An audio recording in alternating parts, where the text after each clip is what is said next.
ব্রহ্মপুত্রের উজানে বাঁধ দিয়ে বিশ্বের সবচেয়ে বড় জলবিদ্যুৎ কেন্দ্র বানাচ্ছে চীন। তিব্বতে $137 বিলিয়ন ব্যয়ে এই মেগা প্রকল্প বাস্তবায়নের উদ্যোগ নিয়েছে বেইজিং প্রশাসন। বিশাল এই প্রকল্পটি বাস্তবায়িত হলে ব্যাপক প্রভাব পড়বে ভাটির দেশ ভারত বাংলাদেশে। 2020 সালের শেষ দিকে তিব্বতীয় মালভূমিতে বিশ্বের বৃহত্তম জলবিদ্যুৎ বাঁধ নির্মাণের ঘোষণা দেয় চীন। এই অঞ্চলের সর্বোচ্চ ও চীনের পঞ্চম বৃহত্তম ইয়ারলুং জাংপ নদের ভাটিতে বাঁধটি নির্মাণের সিদ্ধান্ত নেয় বেইজিং প্রশাসন। ভারত সরকারের আপত্তি উপেক্ষা করে এবার বাঁধ নির্মাণের চূড়ান্ত অনুমোদন দিল চীনা সরকার। বলা হচ্ছে, বর্তমানে বিশ্বের সবচেয়ে বড় থ্রি জর্জেস জলবিদ্যুৎ কেন্দ্রের চেয়েও 3 গুণ বেশি বিদ্যুৎ উৎপাদন সম্ভব হবে চীনের নতুন এই প্রকল্প থেকে। বছরে বিদ্যুৎ উৎপাদন হবে প্রায় 30,000 কোটি কিলোওয়াট প্রতি ঘন্টা।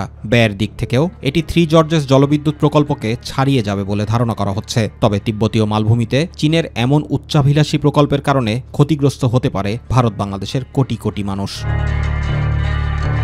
তিব্বত ছাড়াও চীন, ভারত, ভুটান এবং বাংলাদেশের মধ্য দিয়ে নিম্নমুখে প্রবাহিত হয় ইয়ারলুং জাংপ নদ, যা ব্রহ্মপুত্র নামে ভারতের অরুণাচল প্রদেশ ও আসাম হয়ে প্রবেশ করে বাংলাদেশে।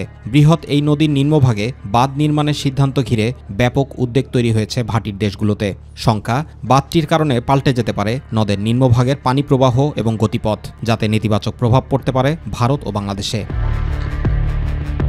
ধারণা করা হচ্ছে, বাঁধটি নির্মাণের ফলে বাস্তুচ্যুত হতে পারে বহু মানুষ, এমনকি ঝুঁকিতে পড়তে পারে তিব্বতের নিম্নভাগের পানি সরবরাহের ব্যবস্থাও। এরই মধ্যে ইয়ারলুং জাংপ নদের উপরিভাগে জলবিদ্যুৎ উৎপাদন শুরু করেছে চীন। ভবিষ্যতেও নদীটি ঘিরে আরও পরিকল্পনা হাতে নেয়ার কথা জানিয়েছে শি জিনপিং প্রশাসন। জুবাইর রহমান, মাই টিভি নিউজ।